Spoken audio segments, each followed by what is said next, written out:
Frontline medical workers are risking their lives during the pandemic, but what happens when they get sick? CBS Austin's Sophia Stamas dug into state records and found their safety net has some holes in it.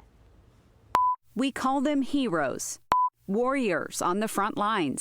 And sometimes they end up here on the other side of the respirator. I have lost this taste and smell, a fast heart rate, tachycardia. This nurse we'll call Sarah wants to be anonymous. She was hospitalized in June with all the telltale signs: trouble breathing, fever and chills, body aches, indigestion, and red eyes, to name a few. But she got what she believes are false negatives on 4 COVID-19 rapid tests. The nursing knowledge that I have in my head and the signs and symptoms that I was experiencing on top of the CT kind of gives it away. Sarah says she was denied workers' compensation based on those results. But doctors know the rush to get tests on the market and variability in testing techniques amount to a false negative rate somewhere between 5 and 35%. We've adjusted our treatment for this based upon the fact that we recognize there is a significant variability in the testing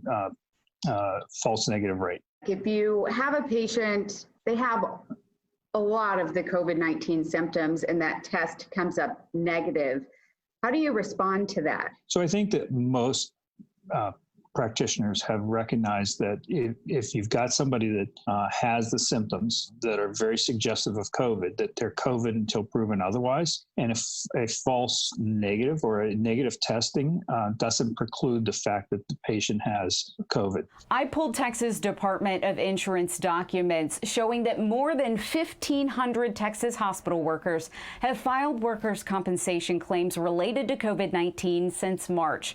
More than 400 of those were denied. Now, this data is preliminary and could change. Those infected now face the unknown. No one knows what is going to be something that is going to be left in your body damaged forever. A few weeks after this interview, Sarah suffered a stroke she believes is related to COVID-19 and had to regain her ability to walk.